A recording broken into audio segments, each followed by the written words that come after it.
Amid the desolate stretches of the Eastern Front, the harsh realities of war had etched themselves into the very soul of Dieter, a young German soldier who had come to understand the true meaning of survival in ways he never could have imagined when he first enlisted. Dieter was not a man who had joined the Nazi army out of passion or conviction, but rather out of duty. It was something his father had instilled in him, the idea that a man must serve his country no matter the cost. But the cost, Dieter quickly realized, was far greater than he had anticipated. When the war had first begun, it had seemed distant, abstract, an event of great political significance that would change the course of history. Now it was something personal, something immediate, and something that gnawed at him day after day. He had grown up in a small village on the outskirts of Nuremberg, the son of a baker and a mother who was gentle but unassuming. Life there had been simple, predictable, and devoid of the horrors that lay ahead. There had been no signs of the coming war, no indication that his life would one day be marked by the endless stretch of snow-covered fields, the distant rumble of artillery, and the deafening silence that settled over men who had seen too much and hoped for too little. In the quiet before the storm, Dieter had never imagined himself far from home, let alone stranded in the middle of a frozen wasteland on the brink of collapse. His world, once small and intimate, had expanded to encompass the vast, indifferent landscapes of war, where human life was cheap and the cold was a constant companion.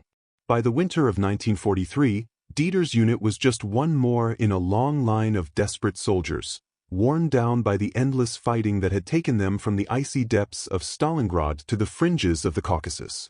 The German military had stretched itself thin, and now the weight of that overextension was being felt by men like Dieter, who found themselves on the front lines, abandoned by those who had promised victory. The Eastern Front, the so-called German graveyard, had become an endless nightmare for the soldiers stuck in it. Each day, Dieter's hope faded a little more. What had once been a mission, a fight for something greater, had become a struggle to survive and nothing more. They were no longer soldiers fighting for a cause, they were just men struggling to make it through another day. As the winter months set in, the weather became an even greater enemy than the Russians. The brutal cold was like a living thing, creeping into every joint, numbing every thought. It drained their energy, blurred their vision, and turned every step into a fight for survival. The snow, once a blanket of purity and beauty in Dieter's childhood, now felt like an unyielding mass, pressing down on the soldiers until they were buried beneath its weight. In the early days of the war, Dieter had been told that winter was merely an obstacle to overcome. That was before he learned that winter could kill just as easily as any bullet or shell. It could freeze a man in his tracks, render his body useless, and rob him of the very will to live. The men in his unit spoke little now. Words, once a source of camaraderie, had become scarce, for who could offer words of comfort when every day felt like it might be the last? The bond that had once existed between comrades had been replaced by an unspoken understanding that survival was the only thing that mattered. Each day, Dieter woke up to the same grim reality. His fingers, numb from the cold, struggled to grip his rifle, and his legs, stiff from hours of marching in snowdrifts, barely carried him forward. The days bled into each other, indistinguishable in their suffocating gray. His mind, once sharp and alert, had become dulled by the monotony of war. His thoughts were fragmented, his emotions buried beneath layers of exhaustion and cold. What had he been fighting for? He had stopped asking that question months ago, knowing that the answer no longer mattered. Dieter had not seen the rest of the world for months. The isolation on the front lines was absolute, and the further north they marched, the further away they seemed from anything that could be called civilization. Supplies, once plentiful and easy to come by, were now scarce. They had long run out of food, and what little they had managed to scrounge together from abandoned villages and broken-down supply trucks was barely enough to keep them from collapsing. The few scraps of bread and dried meat were gone, replaced by the raw necessity of survival. There was no luxury, no comfort, only the bone-deep ache of hunger and the overwhelming cold that made sleep impossible. The men huddled together around the small fires they managed to make, their faces gaunt and their eyes hollow, but it wasn't enough to stave off the gnawing ache of emptiness that had taken root in each of them. One night, As the biting wind howled through the trees and the darkness pressed down upon them like a physical weight, Dieter and his comrades huddled beneath their tattered coats, trying to sleep, though it was nearly impossible. The cold would not let them sleep. It kept them awake, alert, always on edge, as though the world itself had become an enemy. The silence of that night was punctuated only by the occasional cough or the desperate shuffling of boots in the snow, but even the sound of those worn-out boots seemed to echo in the frozen wilderness. There were no sounds of distant artillery, no rumbling of tanks. It was as if the world had forgotten about them entirely. Dieter lay awake, staring at the stars, wondering how much longer he could endure this. The futility of the situation gnawed at him, eating away at his resolve. There were no clear lines anymore, no sense of who was right and who was wrong. It was all just survival. He had heard stories from other soldiers about what awaited them if they were captured by the Russians. Rumors of brutality, of executions, of starvation. These stories were a constant source of fear, not just because of the horrors they described, but because they represented something even worse than death. They represented the unknown. Dieter had heard no less terrifying stories about the British as well, stories of merciless treatment, of soldiers stripped of their dignity. But the more he thought about it, the more he realized that he couldn't keep going on like this, not without something to hold on to. There had to be a way out. One night, the orders came. They were to march further north, deeper into territory that was unfamiliar and uncertain. It was a final push to regroup with a larger force, or so they were told. Dieter's heart sank as he heard the orders, knowing deep down that it was a march toward nothing. They were walking into the unknown, to a place where survival seemed even less likely than before. His thoughts drifted back to the stories he had heard from the soldiers in his unit, rumors of what awaited them in the north, stories that filled him with dread and dread alone. The British, the Soviets, they were all enemies in his eyes. But something about that feeling of dread shifted. He didn't know if it was the cold or the exhaustion, but he began to question everything. Perhaps, in the end, it wouldn't matter who he was fighting. The war had already robbed him of everything. His youth, his innocence, his belief in the cause. All that was left was survival, and that survival felt increasingly uncertain with each step into the unknown northern landscape. The thought of cruelty and brutality loomed over him, but there was also something else, something unspoken in the air. In the midst of all this despair, Dieter found himself wondering if there could be another way out. Could there be some form of mercy in this frozen hellscape, or would the brutality of the war freeze his soul as completely as the ice around him had frozen his body? With each passing moment, he moved closer to an answer, one that would change everything. By late January, the bitter winds of the Eastern Front had begun to strip away the last remnants of hope. The German soldiers, including Dieter, had been marching for days, the snow and ice swallowing their footprints as though they had never been. The journey north had become a cruel test of endurance, one that pushed them beyond physical and mental limits they hadn't thought possible.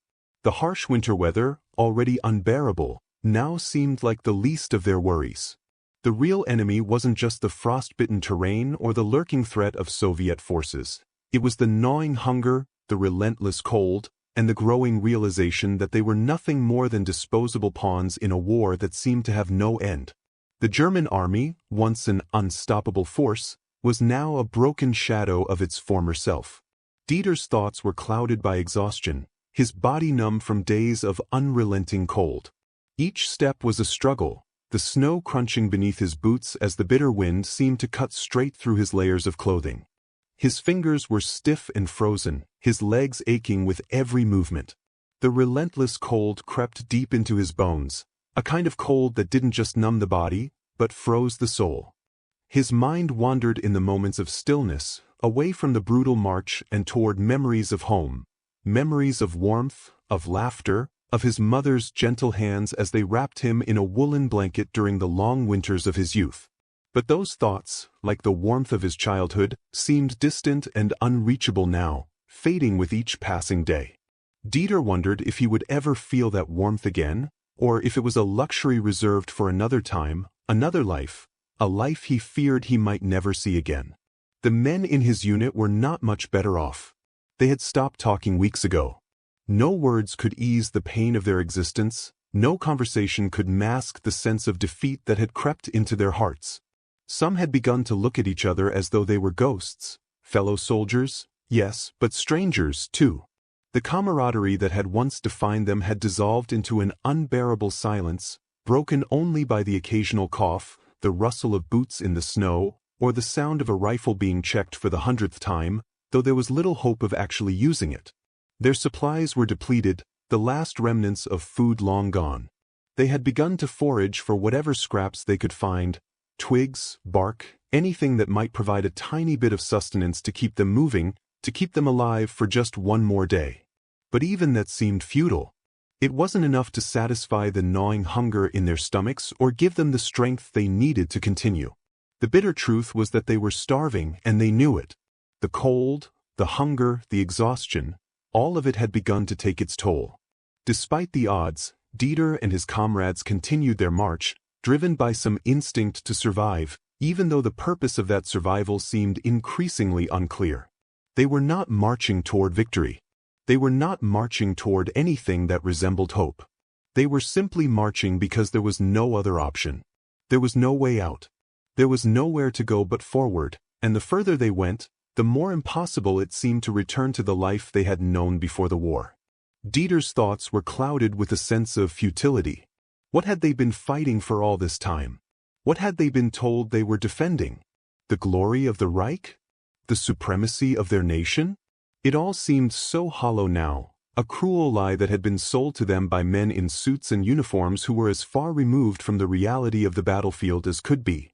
Dieter wondered if those men, those leaders who had sent him and his comrades to their deaths, had ever really understood the cost of their decisions.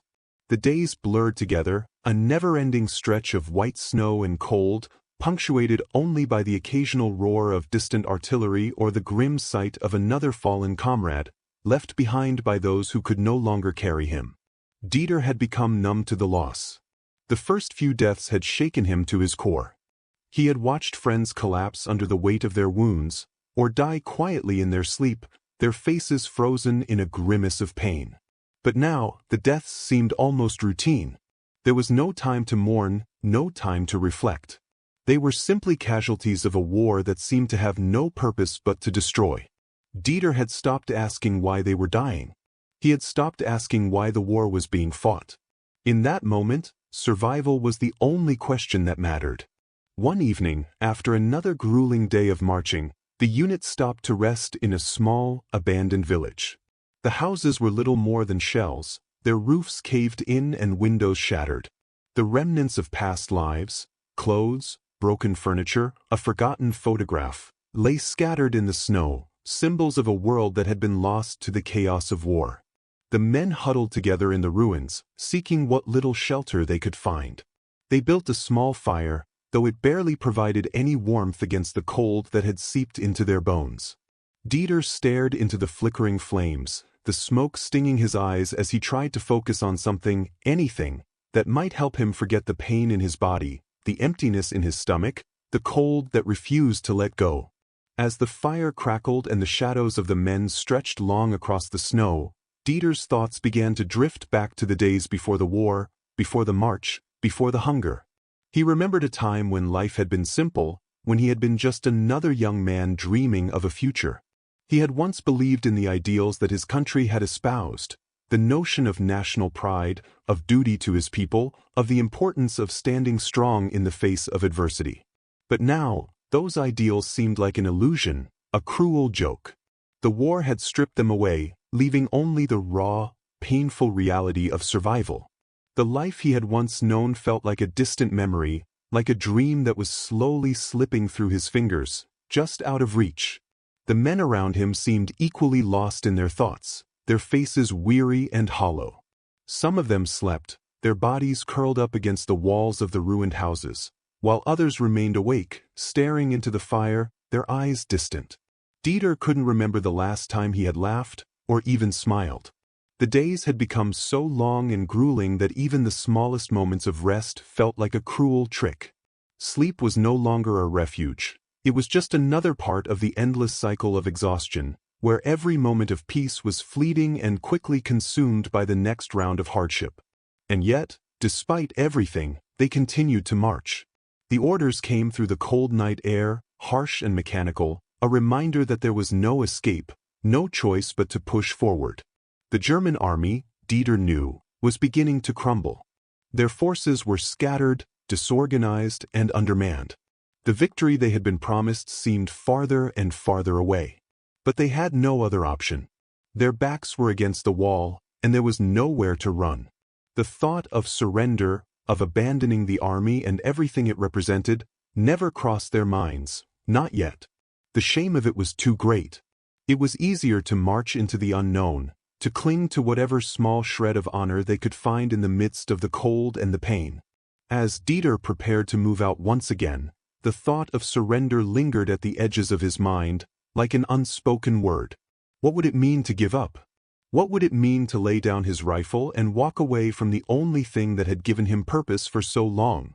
He didn't know the answer, but the idea of surrender, of admitting that this war had been a mistake, was becoming more and more difficult to ignore. He glanced at his comrades, their faces as weary as his own. They too carried the weight of doubt. They were no longer the proud soldiers they had once been. They were survivors. And that, perhaps, was the only thing left that mattered. The cold was a constant companion, and as the unit gathered its things and prepared to march again, Dieter couldn't help but feel the weight of something much heavier than the snow beneath his boots. It was the weight of a war that had promised much but delivered only suffering. It was the weight of survival, of knowing that every step taken was a step further from the man he had been before the war. It was the weight of a choice that he had not yet made, but one that was drawing nearer with every passing day. And in that moment, as the unit moved forward once more, Dieter knew that the time was coming when he would have to face the hardest choice of all, whether to continue marching into the unknown or to turn and walk away from the war that had already claimed so much of him. The early morning light broke through the thick, gray clouds, casting an eerie glow over the desolate landscape. The air was thick with the scent of burning wood and the faintest traces of decay, as though the world itself had been left to wither under the weight of war. Dieter trudged forward with his comrades, their movements slow and labored, each step heavier than the last.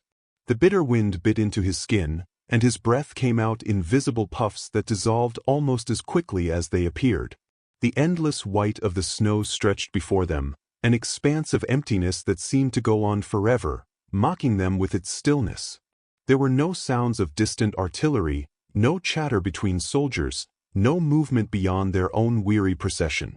The world felt as though it had been frozen in time, and all that existed was their march, forward, ever forward, into the unknown. For days, Dieter had barely felt the cold. The physical suffering had become such a constant companion that it no longer registered in his mind as pain. It was just a part of the routine, something that he had learned to endure, like hunger and exhaustion. His thoughts had become mechanical, almost detached, as he moved through the motions of survival without really engaging with what was happening around him. There were no dreams of victory, no longing for glory. The very concept of a cause had disintegrated in the wake of their endless suffering. What was left, he wondered, was just survival, pure, unadulterated survival. But this morning was different. As they marched forward, something shifted in the air, a subtle change that Dieter couldn't place but felt in the pit of his stomach. It wasn't just the fatigue or the bone-deep cold that made the hairs on the back of his neck stand up. It was a sense of being watched, of being observed from a distance. In the past, Dieter had grown used to the idea that danger could come from anywhere. The Russians were always just beyond the horizon, and the threat of ambush or artillery fire was ever present. But this was something different. This wasn't the usual anxiety of being caught in enemy territory. No, this felt personal. It felt like someone or something had seen them and was waiting. Without warning, the sound of distant footsteps reached his ears. It was the softest sound at first, like the crunch of snow under boots. Dieter's senses sharpened, and he instinctively slowed his pace, glancing at the men around him. His comrades, too, seemed to sense the shift. They looked around, eyes narrowing, and fingers tightened on the grips of their rifles. For a brief moment, there was a flicker of shared recognition. They had all felt it, something was coming.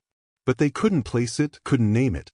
The silence stretched on, broken only by the wind, the crunching of their boots, and the haunting sound of footsteps that now seemed closer, much closer. Then, like a curtain being drawn back, a figure emerged from the swirling snow ahead of them. Dieter froze, his heart pounding in his chest as the figure took shape.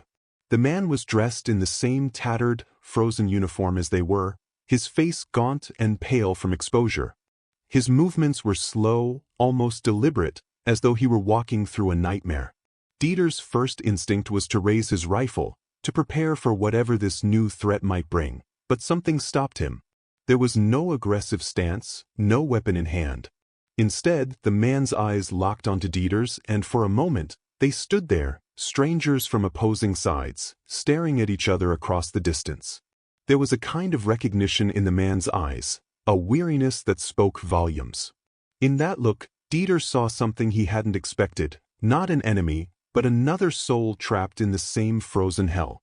The figure stumbled forward, his breath coming in ragged gasps, his eyes flickering with confusion. Dieter's mind raced. Was he a deserter? A Russian infiltrator? Or perhaps another German soldier, lost and abandoned? Whatever he was, Dieter couldn't bring himself to fire. Something in that man's gaze made him hesitate, made him wonder if this encounter might not be as simple as an enemy encounter, as a threat to be neutralized. The man was clearly suffering. His clothes barely hung on him, his hands trembling from the cold, and his face was covered in a mixture of dirt and blood. The scent of death hung around him, but so did a quiet desperation that Dieter could almost taste.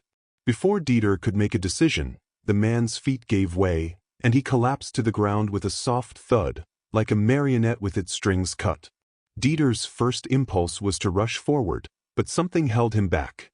His comrades, equally uncertain, stood frozen, their rifles trained on the fallen man, but no one dared to make a move. The silence stretched out, thick and oppressive, until one of the soldiers broke it, a low mutter of disbelief. "Is he one of ours?" Dieter's mind reeled. Was this really one of his own, a fellow soldier, or was he some kind of trap? He didn't know, and it frightened him more than any enemy.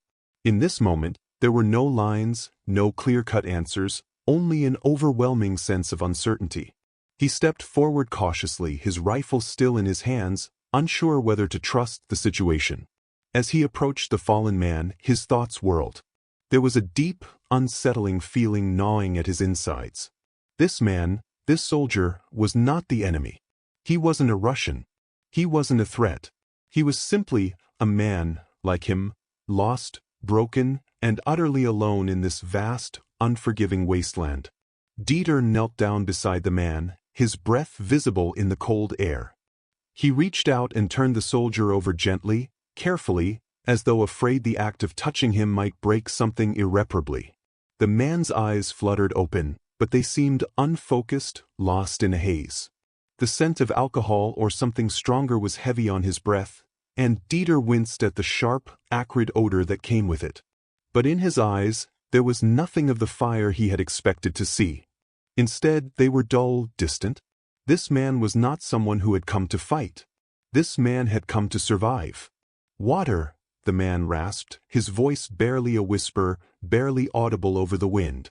The request was so simple, so human, that it struck Dieter like a punch to the gut. The soldiers had been without water for days, rationing what little they had left, yet here was this man, another human being as broken and tired as they were, asking for something they could barely give themselves. The simplicity of the request made everything else seem so much more pointless. The war, the ideology, the suffering, it all seemed to collapse into nothingness in the face of that single word: water. A human need. A simple need. Dieter glanced around at his comrades. They stood still, unsure of how to react. No one spoke, and no one moved, their eyes locked on the soldier who was now staring up at Dieter with that pleading look in his eyes. And in that look, Dieter saw something he hadn't expected. It wasn't fear. It wasn't hostility. It was just the need to survive. Dieter felt his own desperation mirror in the man's gaze. In that moment, they were no longer enemies. They were two men, struggling against the same cold, the same hunger, and the same war that had taken everything from them. He reached into his pack and found the last of his water, a small bottle barely half full. The others watched silently as Dieter lifted it to the man's cracked lips, letting him drink in slow, cautious sips. When the bottle was empty, Dieter gently set it down on the snow, his hands trembling from a mix of cold and emotion. There was no pride in that act. No glory. Just the quiet understanding that this was what it meant to be human in the midst of war, to extend kindness even to the enemy when there was nothing else left. The soldier's breathing had steadied, and for a moment he closed his eyes, as though lost in the simple relief of a momentary reprieve. Dieter remained kneeling, watching him with a strange sense of connection, an understanding that had no place in the world of war. And then, without another word, the soldier lifted his hand in a weak gesture of thanks, and Dieter nodded slowly. There were no cheers. There were no words of victory. There was only the knowledge that, in this frozen wasteland, humanity had found a small flicker of warmth amid the unrelenting cold. It was then that Dieter realized that the enemy they had been fighting was not just the Russians, nor was it even the British or any other nation. It was the war itself, the relentless, dehumanizing force that stripped them all of their humanity. And in that fleeting moment, with the faintest warmth passing between them, Dieter understood that the true fight was not for victory or glory. It was for survival, not just of the body, but of the spirit. In the midst of this frozen, brutal conflict, it was the smallest acts of kindness that made them more than soldiers, more than pawns. They were, in the end, human. The fire crackled softly in the center of the abandoned village square, the flames casting a warm, flickering glow across the faces of the men huddled around it. The cold of the Russian winter was relentless, biting through every layer of clothing they wore, seeping into their bones like a slow poison. But for the first time in what felt like an eternity, the fire was a source of something other than just survival. It was a rare moment of comfort, of fleeting warmth, and for a few precious hours, Dieter and his comrades found solace in its glow. They had built the fire in the remnants of a collapsed barn, the walls charred black from previous attempts to keep it burning. The village, once a thriving community of farmers and craftsmen, was now little more than a ruin, empty houses with broken windows, fields swallowed by snow, and the eerie stillness of abandonment hanging in the air like a curse. It was as though time itself had forgotten the village, leaving only the ghosts of those who had once lived there, and the soldiers who had taken refuge in its wreckage. Dieter sat with his back against a broken wall, his uniform heavy with the accumulated layers of grime and frost. His eyes were locked on the flames, the orange light flickering across the worn faces of the men who sat beside him. They had all grown thinner over the weeks of marching, their faces drawn and hollow, their eyes weary with exhaustion. Each of them had been broken in some way by the war, but in this moment, they were bound together by something that went beyond duty. It was an unspoken understanding, an acknowledgement that, despite everything, they were still human. They were still capable of connection, of finding something, however small, to hold on to in the midst of all the chaos and destruction. As Dieter gazed into the fire, his thoughts began to wander, carried on the soft wind that blew through the cracked walls of the barn. He thought about the journey that had brought him here, to this strange, inhospitable place, where the land stretched out in endless white. He thought about the people he had left behind, his mother, his father, the few friends he had grown up with in the small village outside of Nuremberg. What would they think if they could see him now? What would they say if they knew that he had become nothing more than a shadow of the man he once was, a soldier trapped in a war that seemed to have no meaning? Dieter had joined the army with the naive belief that he was fighting for something greater, for the glory of his country and the honor of his people. But now, in the midst of this frozen wasteland, he couldn't even remember what that had felt like. The war had stolen everything from him: his innocence, his sense of purpose, his belief in the righteousness of their cause. The lines between right and wrong had blurred long ago. What had seemed like a noble fight had turned into a brutal, endless cycle of violence and suffering.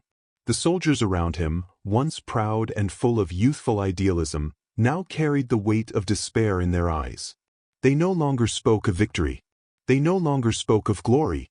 They only spoke of survival, of making it through another day, another week, another month. Dieter's mind shifted back to the British soldier who had appeared from the snow, the man he had helped a few hours earlier. The memory of that moment haunted him, as strange and unsettling as it was. There was no animosity in the British soldier's eyes, no hatred. Instead, there had been an unspoken understanding, a shared recognition of their shared suffering. Dieter had expected cruelty, had expected hostility, as though that was the only response they could give each other in the context of war. But the British soldier had shown him something different. He had shown him that, in the midst of this madness, there was still room for mercy, for humanity. It was a small act, a simple offering of water, but it had shattered something inside Dieter. It had made him question everything he had been taught, everything he had believed about the enemy. The warmth of the fire was now beginning to penetrate Dieter's cold limbs, and for the first time in days, he felt something approaching relaxation.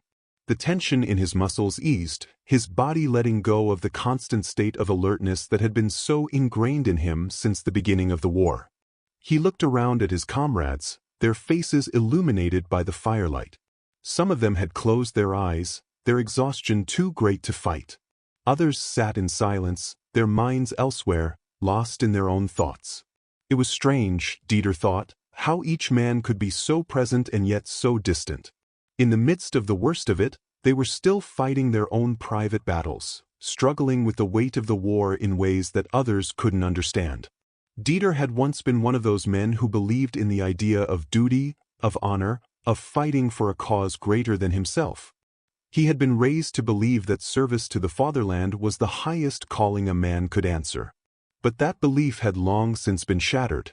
The truth had become clearer with each passing day of the war. There was no glory in it. There was only suffering. The soldiers around him, men who had once been full of youthful promise and determination, were now hollow shells of their former selves. They had been shaped by the brutal machinery of war, molded into something unrecognizable. Their faces had hardened, their eyes empty, their souls frayed at the edges by the endless violence and loss. And Dieter was no different. He had once been a man of conviction, a man who believed in his country and its ideals. But now he could only see the emptiness that had consumed him and everyone around him. The fire crackled and popped, the flames shifting in the wind, sending shadows dancing across the ruined walls. The warmth, however small, felt like a fleeting luxury in this cold world. It was a fleeting glimpse of something that had once been common, a sense of safety, of comfort, of home. Dieter closed his eyes for a moment, letting the fire's heat seep into his bones, but the peace was short-lived. His mind returned once again to the British soldier. What had led that man to extend a hand of kindness, to offer him water instead of a bullet? They were enemies, were they not? Wasn't that what the war had taught them? To see the other side as less than human, as a threat to be destroyed? And yet, here was a soldier who, instead of following the rules of enmity, had shown mercy. It was a concept so foreign to Dieter that he could barely wrap his mind around it. In that brief encounter, he had seen the British soldier not as an enemy but as a man. A man like him, lost, cold, hungry, desperate to survive. It was a humbling realization. How many times had Dieter seen the Russians, the British, the French, all those he had been told to hate, as faceless enemies, as obstacles to victory? But in that moment he saw that they, too, were just men. Men caught in the same storm of war, struggling to make it through another day, another battle. Dieter realized that the lines he had once drawn between himself and the enemy were not real. They were just constructs, made to justify the violence, the killing, the endless suffering. The enemy wasn't some faceless, inhuman force. It was just another group of men, like him, caught in the same tragic cycle. Dieter opened his eyes and looked at his comrades again, noticing how they, too, seemed lost in their own thoughts. Some had begun to speak softly, their voices barely above a whisper as they shared stories from home or thoughts on the war. There were no grand speeches, no tales of heroism. Only the quiet, shared recognition of their shared suffering. The conversation was simple, almost banal, but for Dieter, it felt like a lifeline. A brief, fragile thread of normalcy in a world that had long since abandoned anything resembling order or meaning. The war had taken so much from them, but it hadn't taken everything. It hadn't taken their ability to feel, to connect, to remember what it meant to be human. In that fleeting moment, around that small fire, Dieter realized that it was these moments, these small acts of kindness and camaraderie, that were the true victories in this war. The war was still there, still raging on around them, but it was in these small, intimate exchanges that Dieter began to find something worth fighting for. Not the grand ideals that had led him to join the army in the first place, but the simple human connections that reminded him of the life he had lost, and the life he still hoped to reclaim.